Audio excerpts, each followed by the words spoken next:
Welcome to an unfiltered episode of the Deep End Podcast, where today us three are going to go through some many deep questions and give our thoughts. So the first question we have today is humanity inherently good, or is it just well policy?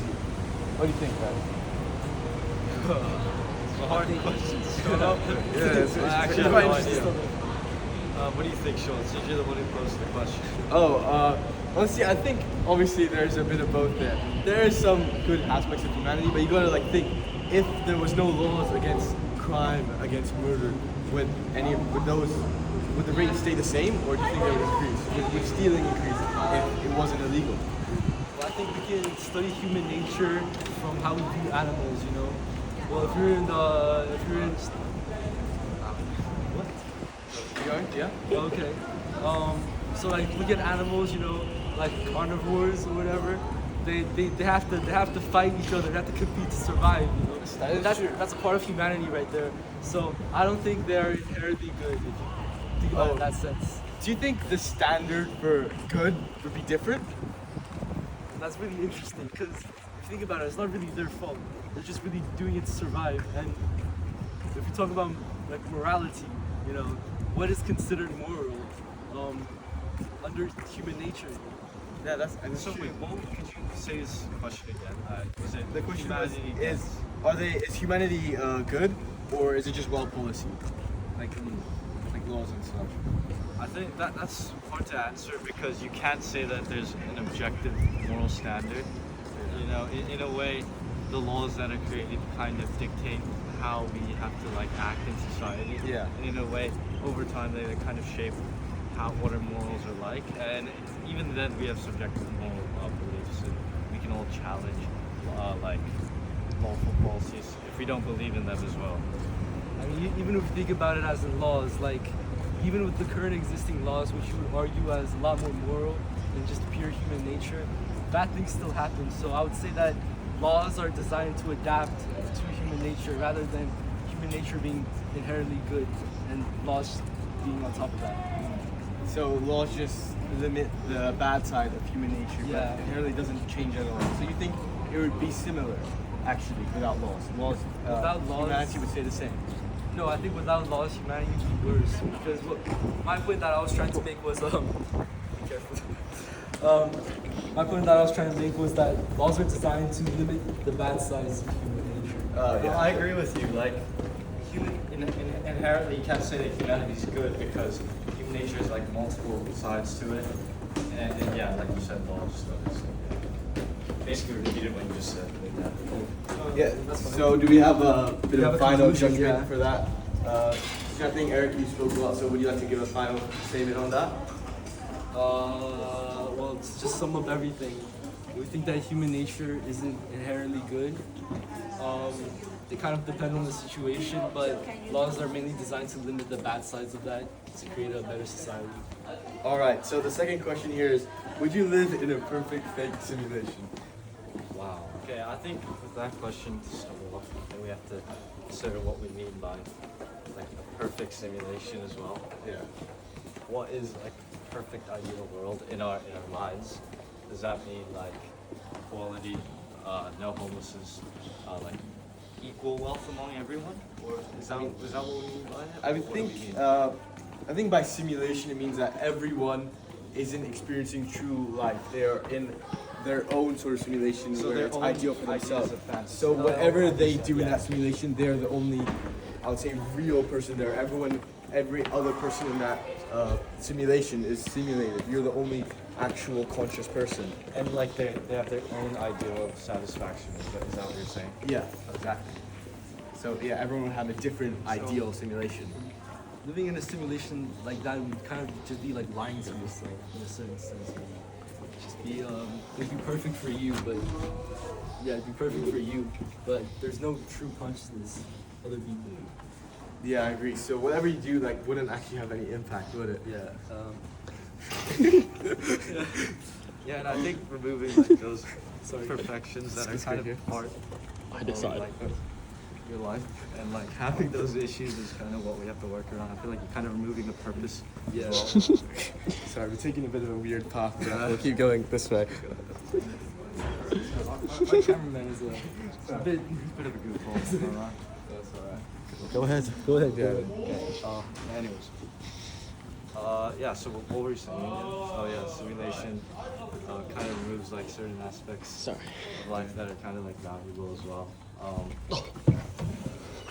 I think that there would be no authenticity in that. There would be no true consciousness, and but if you think about a perfect society as in a different sense, like I think it would be more of like a dystopia where true.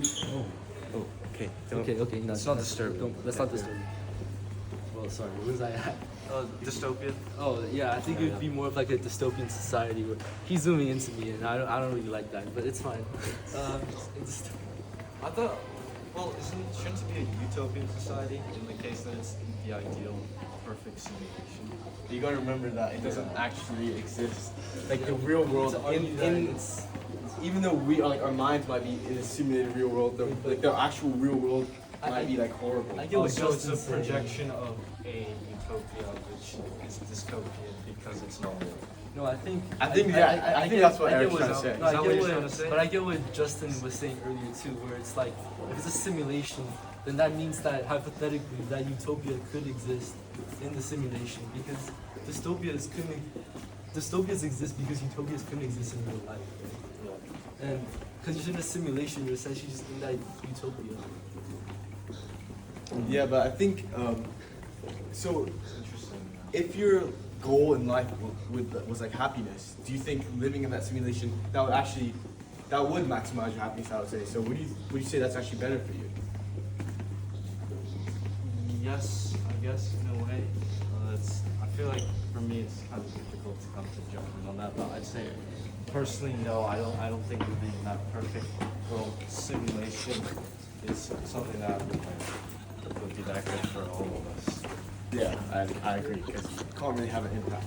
But if you think about the ideal state, as in like you're not going through any challenges, you're only happy, then I don't think that would create a real ideal state for you because I think most of us we get our satisfaction from overcoming challenges and overcoming hard things overcoming like challenges. But Yeah. if in that ideal society you're essentially lying to yourself where like challenges don't even exist, it's just only the good, then that wouldn't really make sense when if it wasn't the bad things that wouldn't be very good. So I guess that would also like be under the assumption of what the perfect simulation would be. So like if we think about the perfect simulation being just 100% happiness all the 100% time, happiness, yeah. I guess that would be true. But yeah. So would you guys want to move on to the next question? Let's move on to the next. So the next question is, does absolute free will exist or is it an illusion? This is an interesting. For you, though. Yeah. Okay. First of all, what is free will?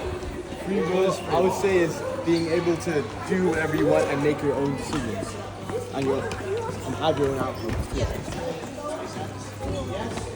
Off you go, gals. I'll be that gals. Having your own outcomes, okay? So absolute free will being doing whatever you want to do whenever you want to do it. Yeah. Obstruction from any other factors, right? Basically. Where does that exist? Yeah. I'm thinking of it and like, what would that look like? I feel like if everybody has absolute free will, it clashes and it's like very hard for it to like work out. No? Yeah. So, or what would you say is a better definition of free will? Well, I think that it just wouldn't really exist because I think it conflicts with just experience in general because everything you experience, it creates an external factor that influences all your decisions. So therefore, like, free will wouldn't really exist in that sense. But it's just purely as in like having the ability to think in a free way, then I think that would exist. But there are just a lot of factors that influence all your decision making. And yeah. Could you repeat the question again? Yeah, it was. I think I got kind of lost. Yeah, it was just absolute free will exists. Or is it an illusion? So maybe I think we've kind of covered that absolute free will doesn't exist. But let's just go over like free will, like being able to make your own decisions. Like, do you think that exists? Like choose your own outcome. No, because I mean, I think in most like democratic societies and stuff, they try and push the idea of free will and being able to do what you want under certain boundaries and laws. Yeah. And I think if we take that as like the example of a society that works well, then there are boundaries to how much free will you can have. I mean, just by there being laws in the first place. You can't just go out and like piss on the floor or kick someone because you don't like them. So, like, yeah, in my opinion, just doesn't exist in like Yeah, and I guess it's just practicality. our decisions have like so many other things have influences on our Another decisions thing is and like what we want to do. it's like consequences. When you think about like the consequences of your decisions, then that limits to how much free will you really have. Sorry, can you repeat that? So no, I was saying like when you think about the effects of your actions or the consequences. Very quickly, a second. Yeah, let's take this. Yeah, it's like-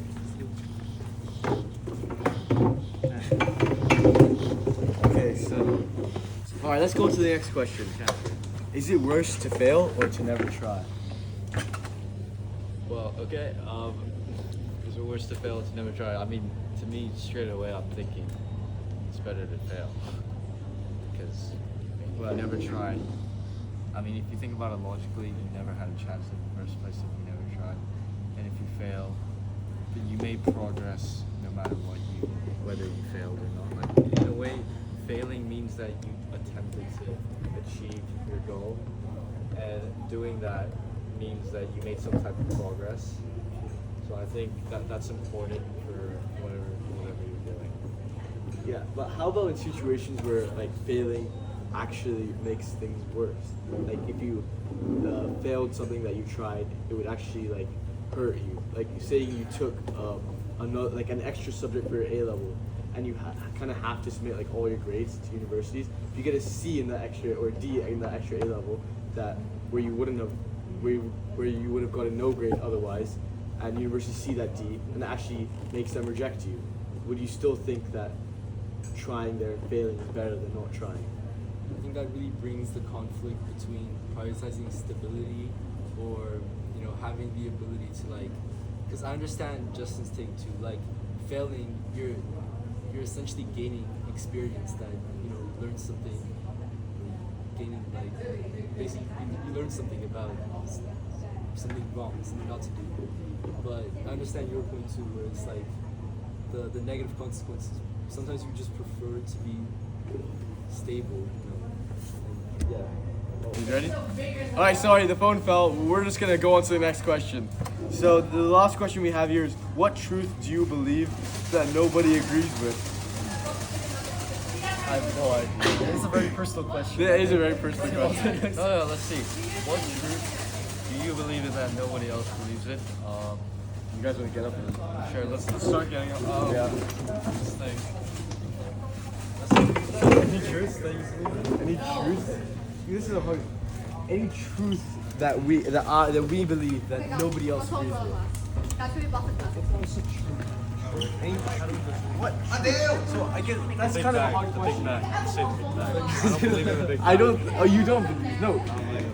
No, it's a truth that you believe that nobody else believes. But the question kind of frames that the truth is objective to choose a truth that you believe in. So maybe like, what is something that you really believe in that others don't? Maybe that's a better way to frame the question.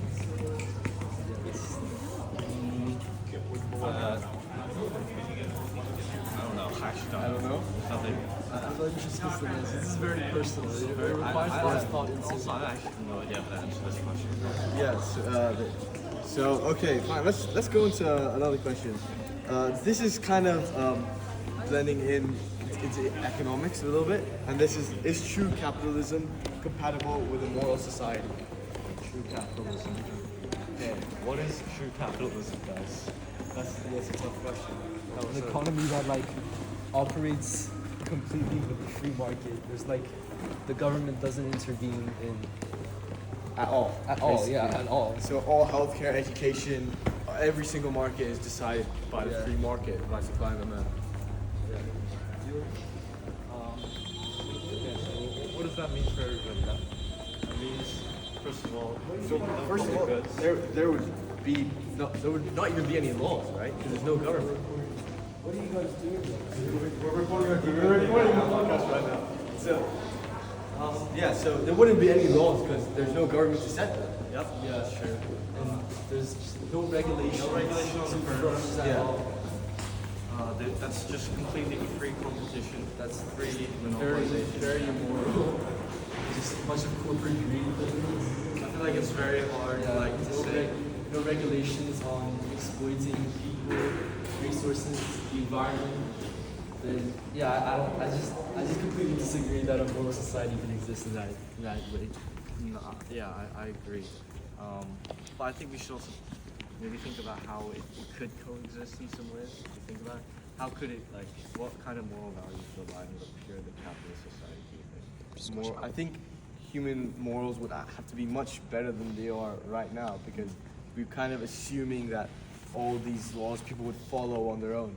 Because if people decide to steal, people decide to murder, obviously a free market, a capitalist society wouldn't work as well as it kind of does now with some government regulation.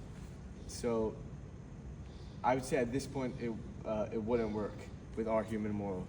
Could capitalism and like authoritarianism coexist in some way? Like, no, never mind. I don't think. Yeah, it That's just just a doesn't mixed- work. that's Yeah, just a mixed yeah, it's just yeah.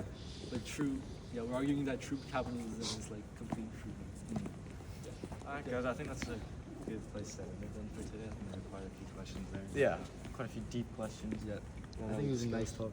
Yeah, so I hope you like this special discussion where kind of unfiltered version of the deep end. Our raw thoughts. Yeah. Thank you very much for Thanks listening. for watching. Thank you.